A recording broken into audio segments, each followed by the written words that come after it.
আসসালামু আলাইকুম ওরহমতুল্লাহি তাআলা ওয়া বারাকাতু। বন্ধুগণ, আজকে আমরা আলোচনা করব পবিত্র কোরআনের ৯৬ নম্বর সূরা, সূরা আল আলাক। এটি একটি মাক্কি সূরা, আয়াত সংখ্যা ১৯। যে এই সূরাটা হলো সেই সূরা, যেই সূরাটা আমাদের নবীর উপরে প্রথম নাজিল করা হয়েছিল। যে এখানে প্রথম যে আয়াতটি, সেটি হলো পড়ো তোমার রবের নামে যিনি সৃষ্টি করেছেন। এখানে শুধু বলা হয়েছে সৃষ্টি করেছেন, কাকে সৃষ্টি করেছেন তা বলা হয়নি। এ থেকে আপনি এ অর্থ বের হয়ে আসে সেই রবের নামে নিয়ে পড়ো যিনি স্রষ্টা, সমগ্র বিশ্ব জাহানের, সমগ্র সৃষ্টি জগতের সৃষ্টিকর্তা। এটি সর্বপ্রথম ওহী যা নবী পাক সাল্লাল্লাহু আলাইহি সাল্লামের উপর ওই সময় অবতীর্ণ হয় যখন তিনি হীরা গুহায় আল্লাহ ইবাদতে মগ্ন ছিলেন। ফেরেশতারা জিবরিল আলাইহিস সালাম তার নিকট এসে বললেন, পড়ো। তিনি বললেন, আমি তো পড়তে জানি না। ফেরেশতা তাকে জড়িয়ে ধরে শক্তভাবে চেপে ধরলেন এবং বললেন, পড়ো। তিনি পুনরায় একই উত্তর দিলেন। এইভাবে ফেরেশতা ৩ বার করলেন। এখানে ফেরেশতা বলতে আমাদের জিবরাইল আলাইহিস সালামকে বোঝাচ্ছি। তখন তিনি এই সূরাটি পড়া শুরু করলেন, এই আয়াতটি পড়া শুরু করলেন। দ্বিতীয় নাম্বার, যে সে সৃষ্টি করেছেন মানুষকে আলাক থেকে, সৃষ্টি করেছেন মানুষকে জমাট বাঁধা রক্তপিণ্ড হতে, সৃষ্টি করেছেন মানুষকে রক্তপিণ্ড হতে।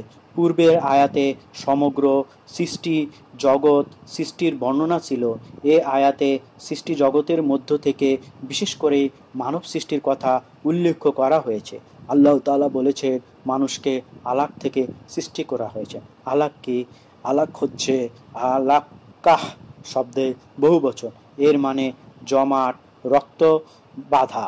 সাধারণভাবে বিশ্ব জাহানের সৃষ্টির কথা বলার পর বিশেষ করে মানুষের কথা বলা হয়েছে যে মহান আল্লাহ কেমন হীন অবস্থা থেকে তার সৃষ্টি পর্ব শুরু করে তাকে পূর্ণাঙ্গ মানুষ রূপান্তরিত করেছেন। এই আয়াতে সমস্ত সৃষ্টির মধ্যে বিশেষ করে মানুষের জন্মের কথা উল্লেখ হয়েছে, যেটাতে মানুষের মর্যাদা স্পষ্ট। পরবার আয়াত, সেটাকে বলা হয়েছে যে পড়ুন আর আপনার রব মহামন্বিত। যে অথবা আরেকটা অনুবাদে এসেছে যে পাঠ করো আর তোমার রব্ব মহান মহামন্বিত। এখানে পড়ার আদেশের পুনরুক্ষণ করা হয়েছে। অর্থাৎ কেউ কেউ বলেন প্রথম আদেশটি নিজে পাঠ করার আদেশ, আর দ্বিতীয়টি অন্যকে পাঠ করানো বা অন্যের নিকট প্রচারের নির্দেশ। যে মানুষ সৃষ্টি করা এবং তাদের শিক্ষাদান করার নিয়ামতের মধ্যে আল্লাহ তাআলা নিজের কোনো স্বার্থ ও লাভ নেই, বরং এগুলো তারই অনুগ্রহ, তারই দান। তিনি সর্বমহান, দানশীল ও মহামন্বিত। আর তোমার প্রতিপালকের মহামন্বিত। যে তৃতীয় যে নাম্বার আয়াত, এই বাক্যটিতে তাকদীরের জন্য ব্যবহার করা হয়েছে। এ দ্বারা বড় অলঙ্কারপূর্ণ ভঙ্গিমায় নবী পাক সাল্লাল্লাহু আলাইহি সাল্লামের ওজরে জবাব দেওয়া হয়েছে, যা তিনি আমি পড়তে জানি না বলে পেশ করেছিলেন। আল্লাহ তাআলা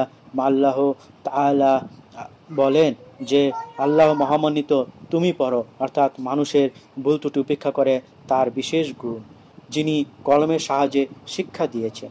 মানব সৃষ্টির কথা বর্ণনা করার পর এখানে মানুষের শিক্ষার প্রসঙ্গটি উল্লেখ হয়েছে, যিনি কলমের সাহায্যে শিক্ষা দিয়েছেন। এটা সূরাতুল আলাকের ৪র্থ নম্বর আয়াত। যে মহান আল্লাহর অশেষ মেহেরবানি যে তিনি মানুষকে কলমের মাধ্যমে তথা লেখার শিক্ষা দান করেছেন। তা না হলে মানুষের মধ্যে জ্ঞানের উন্নতি বংশানুক্রমিক ক্রমে বিকাশ সম্ভব হতো না। জ্ঞান, প্রজ্ঞা, পূর্ববর্তীদের জীবন কাহিনী, আসমানি কিতাব সব কিছুই সংরক্ষিত হয়েছে লেখনির মাধ্যমে। কলম না থাকলে দিন ও দুনিয়ার কোনো কিছুই পূর্ণরূপে গড়ে উঠত না। হাদিসে এসেছে, রাসূল পাক সাল্লাল্লাহু আলাইহি সাল্লাম বলেন, আল্লাহ তাআলা যখন প্রথম সবকিছু সৃষ্টি করেন তখন আরশে তার কাছে রক্ষিত কিতাবে একথা লিপিবদ্ধ করেন যে আমার রহমত আমার ক্রোধের উপর প্রবল থাকবে। হাদিসে আরও বলা হয়েছে আল্লাহ তাআলা সর্বপ্রথম কলম সৃষ্টি করেন এবং তাকে লেখার নির্দেশ দেন। সেই মোতাবেক কলম কিয়ামত পর্যন্ত যা কিছু হবে সবই লিখে ফেলে।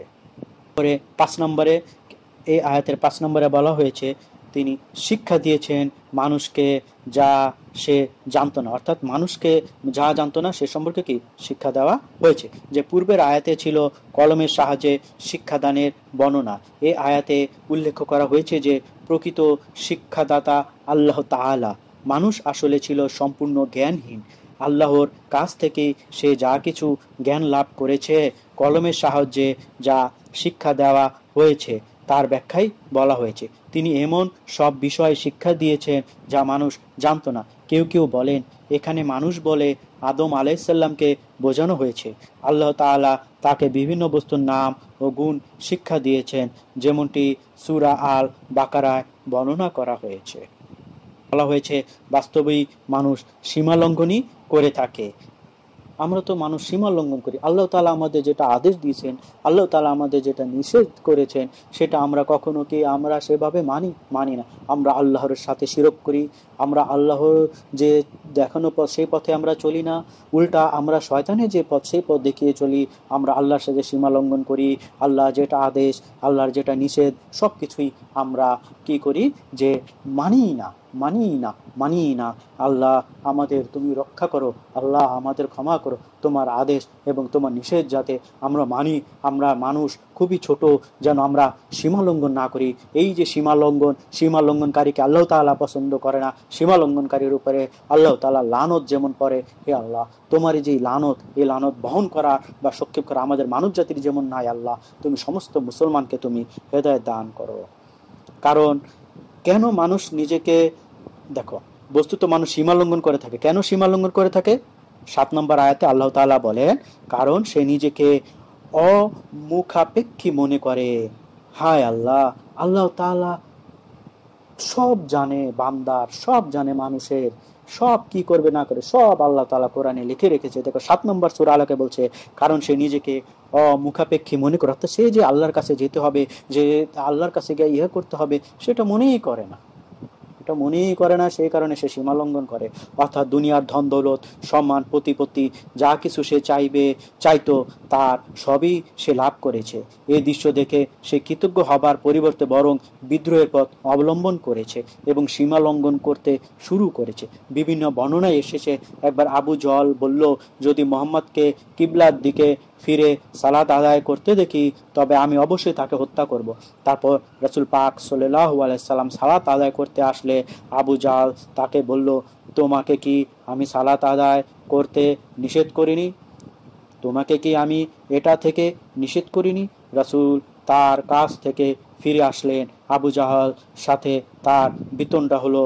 তখন আবু জাহল বলল, আমার চেয়ে বড় সভা সদের অধিকারী কি কেউ আছে? দেখো ধন দৌলতের কি হয়েছে আল্লাহ। তখন আল্লাহ এই আয়াত নাজিল করলেন যে সে যেন তার সভা সদদের ডাকে, আমরাও অচিরেই জাবানিয়াদের ডাকবো। ইবনে আব্বাস বলেন, আল্লাহর শপথ, যদি সে তার সভা সদদের ডাকত অবশ্যই তাকে আল্লাহ জাবানিয়া পাকড়াও করত। কোনো বর্ণনা এসেছে আবু জহল বলেছিল, মুহাম্মদ কি তোমাদের সামনে মাটিতে মুখ ঘষে? তাকে বলা হলো যে হ্যাঁ।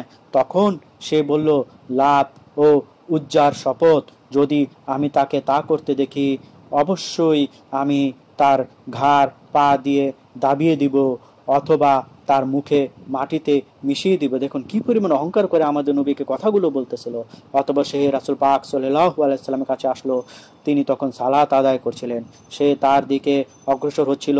তার ধারণা অনুসারে সে তার মাথা ঘুরিয়ে দিতে যাচ্ছিল, কিন্তু কাছে যাওয়ার পর সে পিছনের দিকে ফিরে আসতে বাধ্য হলো এবং হাত দিয়ে বাধা দিচ্ছিল। তাকে এ ব্যাপারে জিজ্ঞাসা করা হলে সে বলল, আমার ও তার মাঝে আগুনের একটি খন্দক দেখতে পেলাম এবং ভীতপ্রদ ও ডান বিশিষ্ট দেখতে পেয়েছি। তখন রাসূল পাক সাল্লাল্লাহু আলাইহি সাল্লাম, যদি সে নিকটবর্তী হতো তবে ফেরেশতাগণ তাকে টুকরো টুকরো করে ছিঁড়ে ফেলতো। সুবহানাল্লাহ, আলহামদুলিল্লাহ, সবাই আমিন বলেন। তখন আল্লাহ নাজিল করেন, কখনো নয়। মানুষ তো সীমালঙ্ঘন করে থাকে যখন সে নিজেকে অমুখাপেক্ষী দেখতে পায়। আয়াতে রাসূল পাক সাল্লাল্লাহু আলাইহি সাল্লামের প্রতি ধৃষ্টতা প্রদর্শনকারী আবু জাহালকে লক্ষ্য করে বক্তব্য রাখা হলেও ব্যাপক ভাষা ব্যবহার করা হয়েছে। এতে সাধারণ মানুষের একটি নৈতিক দুর্বলতা বৃদ্ধিত হয়েছে। মানুষ যতদিন নিজেকে স্বয়ংসম্পূর্ণ ও অমুখাপেক্ষী মনে না করে ততদিন সে সীমালঙ্ঘন করে না। কিন্তু যখন সে মনে করতে থাকে যে সে কারো মুখাপেক্ষী নয়, তখন তার মধ্যে অবাধ্যতা এবং সীমালঙ্ঘন প্রবণতা মাথাচড়া দিয়ে ওঠে। অথচ আল্লাহ তাআলা তাকে সৃষ্টি করেছেন রক্তপিণ্ড থেকে, তাকে তার মায়ের গর্ভে যত্নে রেখেছেন, বেড়ে ওঠার যাবতীয় উপায় পদ্ধতি ব্যবস্থা করে দেন। তারপরেও যদি সে নিজেকে ধন সম্পদ ক্ষমতার অধিকারী মনে করা শুরু করে, তখনই সে এমনকি তার রবের সাথেও সীমা লঙ্ঘন করে। নিশ্চয়ই ৮ নম্বর যে সূরা আলাকে, সেখানে বলা হয়েছে যে নিশ্চয়ই আপনার রবের কাছে ফিরে যাওয়া, যে অর্থাৎ দুনিয়া সে যাই কিছু অর্জন করে থাকুক না কেন এবং তার ভিত্তিতে অহংকার ও বিদ্রোহ করতে থাকুক না কেন, অবশেষে তাকে আপনার রবের কাছে ফিরে যেতে হবে। কেননা সে অবাধ্যতার কুপরিণাম তখন স্বচক্ষে দেখে নেবে।